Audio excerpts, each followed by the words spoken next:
invito a que puedan estar abriendo sus Biblias en el Salmo 23. Y antes de comenzar con la lectura del Salmo, aprovechando que es un Salmo corto, solamente 6 versículos,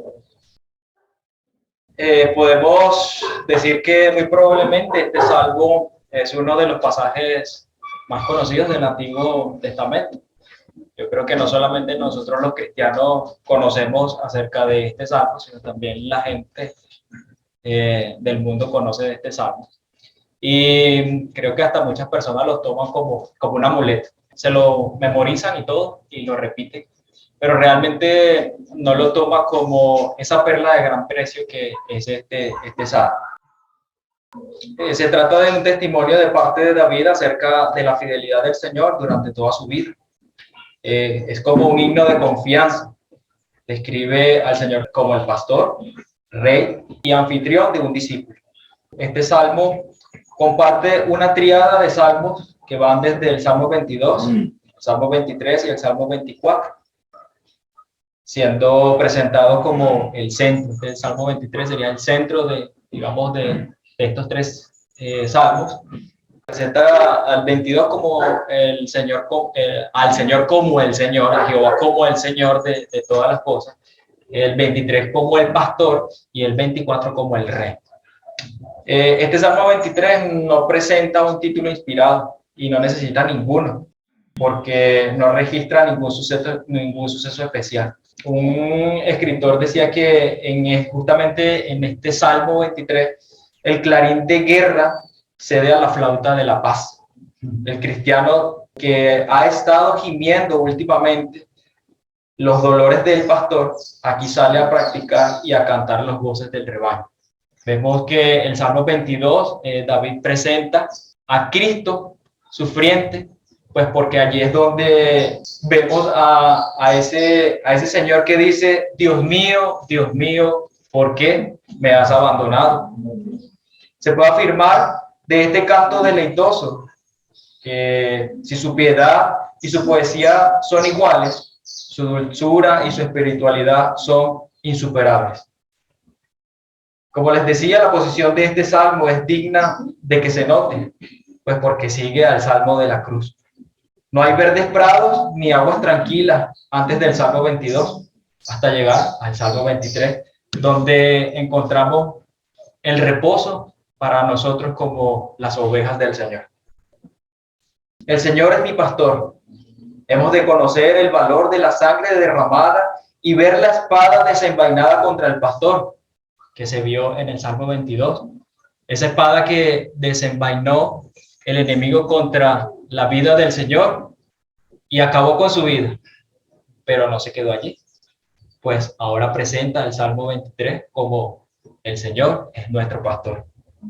Antes de que podamos conocer verdaderamente la dulzura de los cuidados del pastor, algunas de las almas piadosas se sienten turbadas porque no pueden usar en todos los tiempos, incluso con cierta frecuencia, el lenguaje de este salmo. Estos deben recordar que David, aunque vivió muchos años, pero muchos años, nunca escribió otro Salmo 23. Cabe destacar que David escribió muchísimos salmos y dentro de sus salmos, los salmos imprecatorios, ¿cuántos hay? Muchísimos, pero como el Salmo 23, solo hay uno. David experimentaba un momento de comunión con el Señor mientras escribía este salmo. Él mismo escribió muchos salmos, pero ninguno como este. Vamos ahora a leer el Salmo 23 para ver qué expresa acerca de esta introducción. Dice de la siguiente manera: Jehová es mi pastor y nada me faltará. En lugares de delicados pastos me hará descansar. Junto a aguas de reposo me pastoreará. Confortará mi alma. Me guiará por sendas de justicia, por amor de su nombre. Aunque ande en valle de sombra de muerte, no temeré mal alguno, porque tú estás conmigo. Tu vara y tu callado me infundirán aliento. Aderezas mesas delante de mí en presencia de mis angustiadores. Unges mi cabeza con aceite, mi copa está rebosando.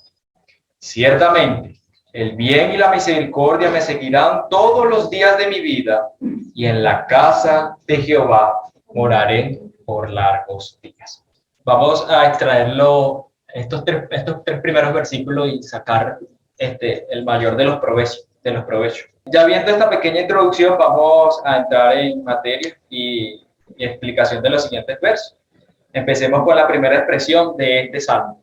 Si tomamos el salmo, presenta la primera expresión en el versículo 1, la parte A: Jehová es mi pastor. Cuando David comienza con esta maravillosa expresión, él lo hace con un sentido de gran conocimiento de lo que se trata de ser un pastor. ¿Por qué será? Porque David era un pastor. Entonces, él conocía muy bien cuál era el trabajo que tenía que desempeñar un pastor, cómo tenía que poner hasta su vida en peligro por la vida de las ovejas que él cuidaba. Entonces, David conocía muy bien esta expresión que escribía: Jehová es mi pastor, ya que en su juventud él había practicado este oficio. Él toma el símbolo de él haciéndose una oveja y Jehová su pastor. Pero ¿cuál es la idea que él quiere transmitir con esta expresión de Jehová es mi pastor? Lo que está diciendo allí es que el que es el dueño y a quien le pertenece es al Señor. Esta expresión no es más que un sentido de pertenencia, es un sentido de comunión que hay entre el pastor y la oveja. Pues porque si no hay una comunión entre ambos, entonces la oveja anda por donde quiere y el pastor no tiene la oveja a quien gobernar. Aquí no importa dónde esté la oveja, puede que la oveja esté lejos del rebaño o lejos del pastor, pero no dejará nunca de pertenecerle al pastor. Él es propiedad del Señor y la oveja es propiedad del pastor. David manifiesta la seguridad de que Jehová es su pastor. Muchas veces, como hijos de Dios, perdemos de vista el hecho a quién pertenecemos, de que Cristo nos ha comprado en la cruz del Calvario y que realmente le pertenecemos a Él. Somos propiedad de Cristo. David recordaba esta maravillosa verdad. Amados hermanos, recordemos que no pertenecemos a este mundo, no pertenecemos a una religión. Es más, no nos pertenecemos a nosotros mismos. Somos pertenencia de Cristo el Señor. Pues, ¿por qué? Porque Jehová es nuestro pastor y nosotros somos sus ovejas. Esto me hace recordar el pasaje que se encuentra en el Evangelio San Juan 10 al 18, donde se expresa exactamente a Cristo como el buen pastor. Y leyendo este pasaje pude extraer 6 marcas de la oveja de Cristo, que también han de verse manifestadas en el Salmo 23, que siendo la primera que podemos extraer, la oveja conoce a su pastor. La segunda, la oveja conoce la voz de su pastor.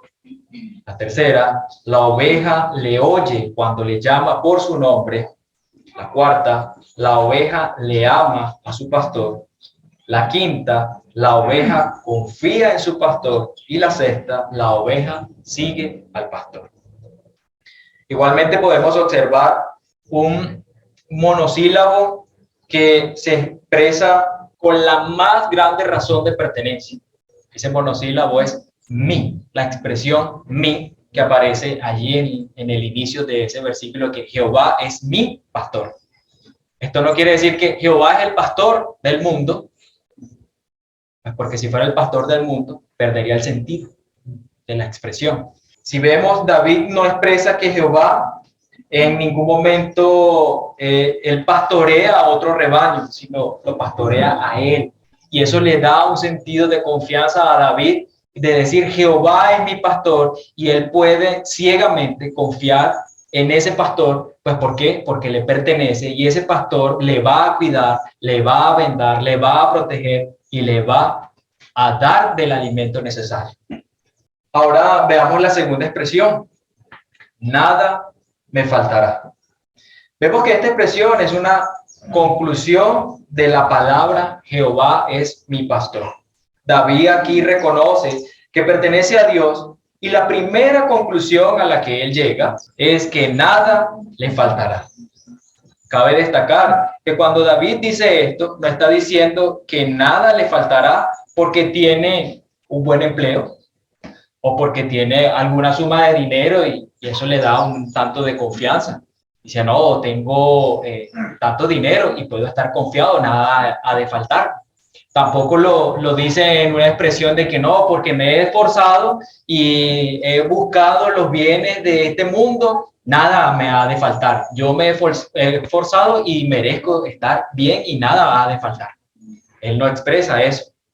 Nada me faltará porque me he esforzado, nada me faltará porque tengo empleo. No, David no dice eso. David dice, nada me faltará. ¿Saben por qué? Porque Jehová es su pastor. Por eso es que nada le ha de faltar.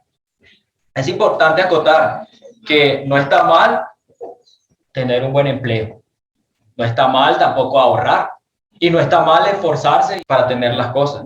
Pero nuestra confianza no debe estar allí. Nuestra confianza está en el hecho de que Jehová es nuestro pastor. Por su parte, David aquí expresa estrictamente que nada de las cosas esenciales de la vida le han de faltar. ¿Y faltar qué? Esenciales del mantenimiento de la vida, como cuáles: la comida, el abrigo, el sustento. Esas cosas son las que David expresa. Y no solamente las cosas materiales que nosotros necesitamos, como el abrigo y el sustento, sino también ha de sostenernos en las cosas espirituales. Nada nos ha de faltar, no solo en la parte material, sino también en la parte espiritual. Nuestro pastor ha de cuidarnos no solo en la provisión que debemos tener, sino también en la provisión espiritual, de cuidar nuestras almas, de velar por el buen mantenimiento de nuestras almas. Si decimos que nada nos faltará, debemos tener en claro que ningún bien se encuentra ausente para enriquecernos del bien espiritual. Tendremos poco en el ámbito material, pero la promesa nunca nos va a faltar. Sea lo que sea, esa promesa de que nada nos faltará, pues porque nosotros como hijos de Dios, sí, tenemos poco muchas veces, y muy poco, pero nada nos ha de faltar. Con abrigo y sustento estaremos seguros. Y busquemos en la escritura, 1 Timoteo 6:8. Así que, teniendo sustento y abrigo, estemos contentos con esto. Allí no hay una expresión de muchísimas riquezas, ¿no? Estemos contentos, pues porque nada nos ha de faltar. Y recordaba también un pasaje que se encuentra, si quieres, solo para que lo anote, en Mateo 6, versículos 32 y 33, cuando Cristo expresa acerca de que los gentiles buscan estas cosas.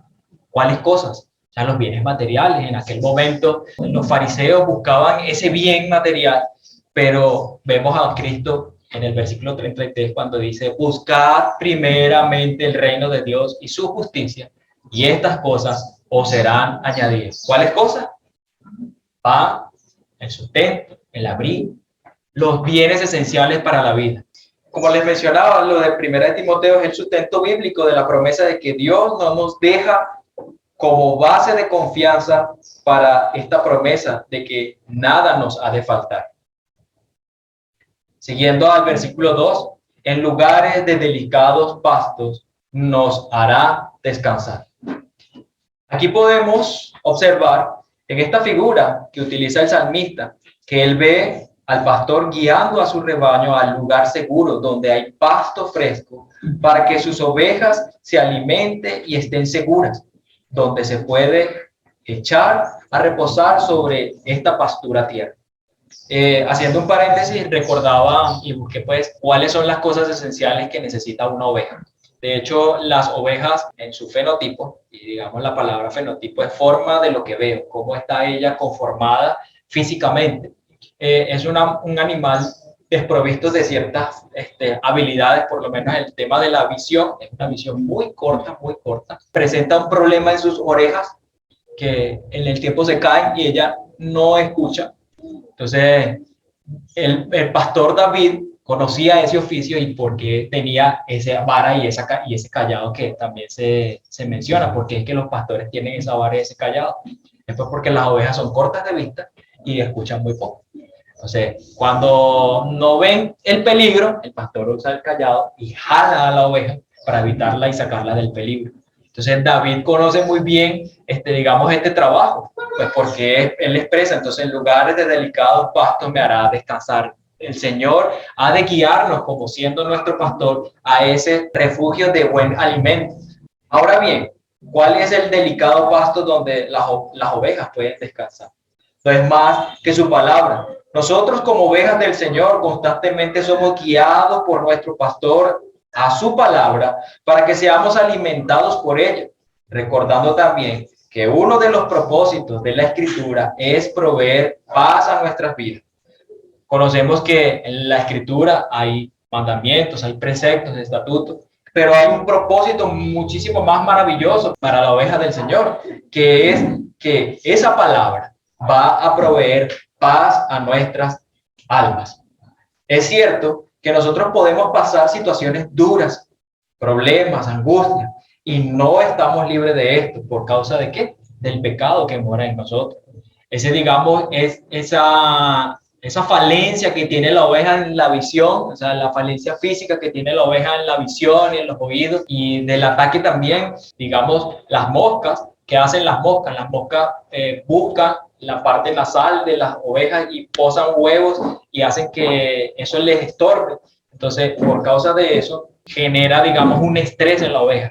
Y nosotros como ovejas del Señor, por causa del pecado, nos vemos sometidos a ese estrés del mundo, al estrés del pecado, de luchar y lidiar con el pecado. Pero ¿qué hace el Señor? A través de su palabra nos brinda de ese delicado pasto para hacernos descansar. David trae la idea que cuando el cristiano se alimenta de estos pastos, de la palabra del Señor, va a encontrar paz, va a hallar tranquilidad. Es por esta razón que debemos orar al Señor cada vez que vayamos a su palabra, para que ella cumpla el efecto que debe producir en nuestras vidas. Paz, reposo, sosiego, tranquilidad en los momentos difíciles. Es pues Cristo nuestra paz. Importante mencionar también que antiguamente en Roma existían las llamadas catacumbas, y en esas catacumbas, ¿qué hacían? Enterraban a los cristianos de la época, pero cuando sacabas tú a un cristiano de esos de la época que había sido enterrado, encontrabas un letrero que decía: en Cristo, en paz. En Cristo, en paz. Ese cristiano había luchado con muchas situaciones, pero él en Cristo estaba en paz. Veamos Mateo 11, 28 y 29, acerca de la promesa de Cristo. Dice de la siguiente manera: venid a mí todos los que estáis trabajados y cargados, y yo os haré descansar. Llevad mi yugo sobre vosotros y aprended de mí, que soy manso y humilde de corazón, y hallaréis descanso para vuestras almas. Promesa maravillosa del Señor: hallaréis descanso para vuestras almas. Ese no es más que ese pasto delicado que el Señor ha provisto para nosotros como sus hijos, para que estemos constantemente alimentados de Él. Avanzando un poquito más, vemos el versículo 3, la parte A. Dice: confortará mi alma. Si vemos un poquito más acerca del idioma original, esta palabra confortará no expresa más que restauración. Volverá al punto inicial. Si observamos a profundidad esta expresión, el salmista no es más que expresa nuestra vida constantemente va a ser restaurada, pues porque tiene la necesidad de la ayuda del pastor. Una de las cosas más hermosas que tiene el Señor para con nosotros es que cuando comienza a obrar en nuestras vidas, ¿Él qué comienza haciendo? Comienza restaurando. ¿Y de qué nos restaura? del pecado original que mora en nosotros. Esa es la primera trabajo o labor que hace el Señor con nosotros, confortar nuestras almas, restaurar y restaurar y restaurar nuestras almas. El profeta Isaías, en el capítulo 53, versículo 6, yo creo que muchos también han conocido de este texto, él menciona acerca de que nosotros éramos como ovejas, ¿verdad? Descarriadas, sin pastor. Pero cuando anda una oveja descarriada, el pastor que la ha de conseguir, ¿qué tiene que hacer? Restaurarla. Pues porque esa oveja, por su corta vista y por no oír bien, estuvo sometida a peligros, estuvo golpeada, estuvo maltratada. Y el pastor, ¿qué tiene que hacer? Tiene que restaurar completamente la vida de esa oveja para poder darle un alimento delicado, que no es más que la palabra del Señor.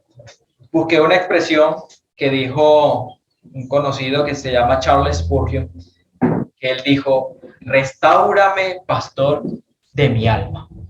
Restáurame, pastor de mi alma. O sea, conforta mi alma, pues porque mi alma está necesitada de ti.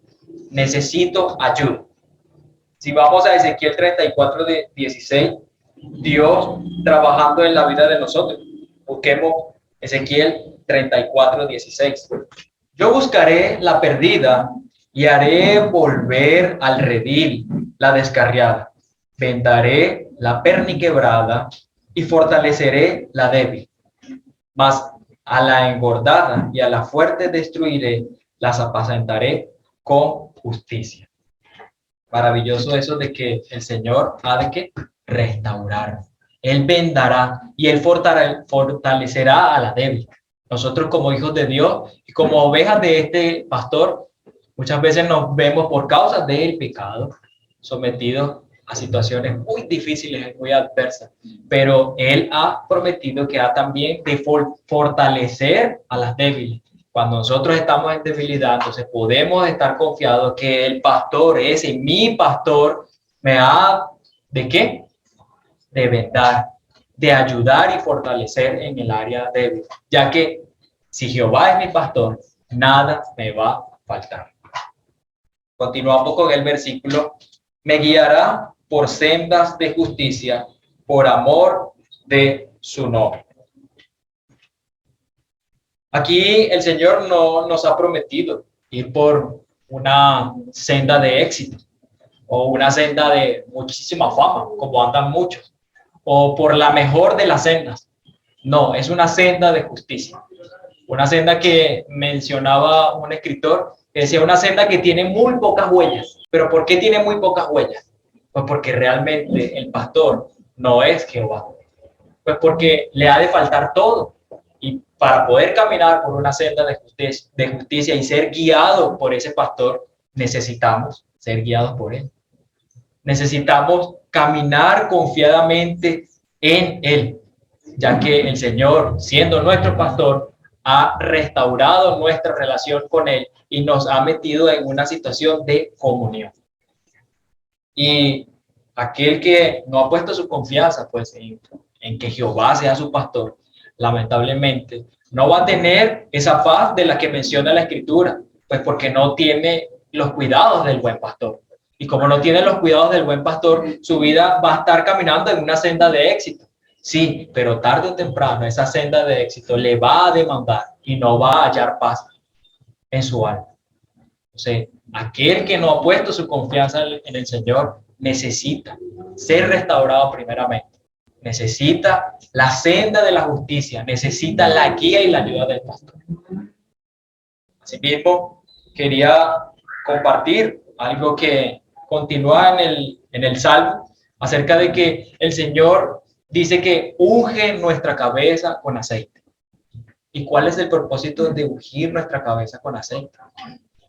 Las ovejas, como les comentaba, tienen la dificultad de la vista corta y ellas su cabeza la logran meter por cualquier hueco y no logran sacarla. Y luchan y luchan y luchan hasta que perecen. Y una de las cosas que hace el Señor es ungir nuestra cabeza con aceite. Y es lo que hace uno en la parte física. Agarra a la oveja y le coloca un tema de aceite para que cuando ella meta su cabeza por un hueco que no pueda sacar, el aceite ayude a lubricar y pueda sacar fácilmente su cabeza. Eso es el mismo propósito que cumple la Escritura en nuestras vidas. Y que también ese aceite que coloca en nuestras cabezas, que hace también en la parte física de la oveja. Como les comentaba al principio, las ovejas, las moscas, crean nidos en sus narices y la oveja en esa desesperación coge y empieza a chocar contra las piedras y choca tantas veces que ¿qué le produce? La muerte. Pero ¿qué hace el aceite? Alivia y repele los efectos que están en el mundo, digámoslo así, para nuestras vidas. Entonces, ese hecho de ungir nuestra cabeza con aceite y nuestra copa esté rebosando es el cuidado que tiene el pastor para con sus ovejas. Y asimismo es el cuidado que tiene el Señor para con nosotros. Conociendo también de los elementos y de la comunión que el Señor ha permitido siendo nuestro pastor y que nada nos ha de faltar, Él ha también provisto unos elementos para que nosotros recordemos con mucho amor el hecho de que Cristo ha muerto en la cruz del Calvario y ha ganado por nosotros esa confianza y ha restaurado la comunión con Él.